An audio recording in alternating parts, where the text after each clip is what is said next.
शौकत साहब का पहला बेटा पैदा हुआ तो बीवी ने शौहर से कहा, बच्चे को दीनी उलूम पढ़ाते हैं, मेरा शौक है बच्चा हाफिज आलिम बने। शौहर ने बीवी से कहा, हाफिज आलिम बनाकर इसे भूखा मारना है, मैं इसे बड़ा अफसर बनाऊंगा ताकि दुनिया का कामयाब इंसान बन सके। दूसरा बेटा पैदा हुआ तो बीवी ने फिर कहा, इसको तो मेरे शौक पर हाफिज बना लो, लेकिन इस बार भी बीवी की ना मानी गई।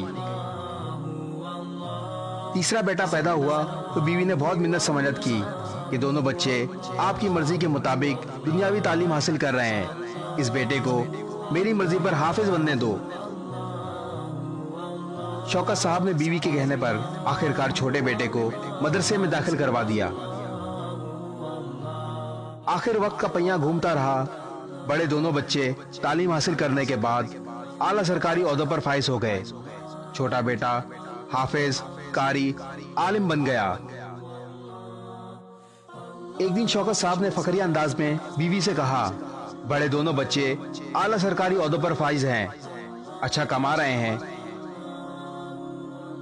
छोटा मौलवी बन गया है, वो जहां भी जाएगा इसके पूरे महीने की तनख्वाह बड़े बच्चों की हफ्ते की तनख्वाह के बराबर होगी। तुमने अपनी मर्जी करवा कर बड़ी गलती की है, इसका मुस्तकबिल तारीक कर दिया।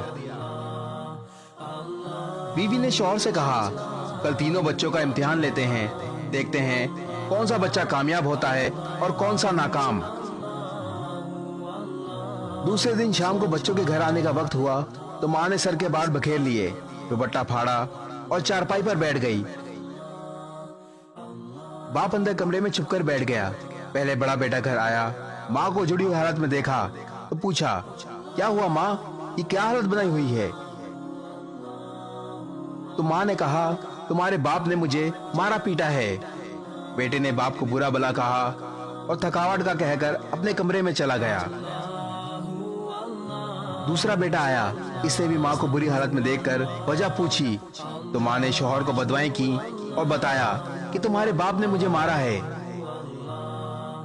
दूसरा बेटा जो तबीयत का ठीका था कहा, घर आने दो बुड्ढे को, पता लगाता हूँ। बाप सब कुछ सुनता और देखता रहा और खून के आंसू रोता रहा। इसी असना में छोटा बेटा घर आया। बेटे ने माँ को इस हालत में देखा तो एक दुख का झटका लगा और भागकर माँ के पास आकर कदमों में बैठ गया। माँ ने वही झूठी गढ़ी हुई कहानी सुनाई तो बेटे ने माँ का हाथ पकड़कर समझाया, अम्मी जान, अब्बू आपके सब कुछ हैं, बाप से भी ज्यादा हकूक शौहर के हैं। अगर अब्बू ने आपको कुछ कह दिया तो क्या हो गया, आपने अब्बू को कुछ कहा होगा तभी तो ये नौबत पेश आई होगी।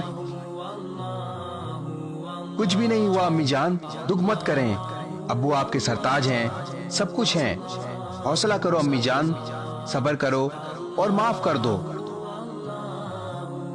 बाप सब कुछ सुन रहा था, बर्दाश्त ना हुआ तो भाग कर आया और अपने इसी बेटे के गले लगकर फूट फूट कर रोने लगा। शौकत साहब को अब एहसास हुआ कि बीवी का फैसला ठीक था। माँ बाप के आदाब इंग्लिश की किताबों में नहीं सिखाए जाते।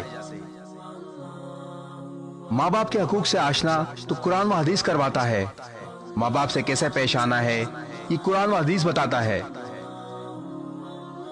पड़ोसियों के हकूक से लेकर माँ बाप और बहन भाइयों के हकूक तक ये सब आपको कुरान व हदीस सिखाता है। दीन इस्लाम पढ़ें, समझें और अमल करें, दुनिया और आखिरत दोनों आसान हो जाएंगी। इस वीडियो को शेयर जरूर करें, हो सकता है आपके एक शेयर से ये बात किसी के दिल में उतर जाए।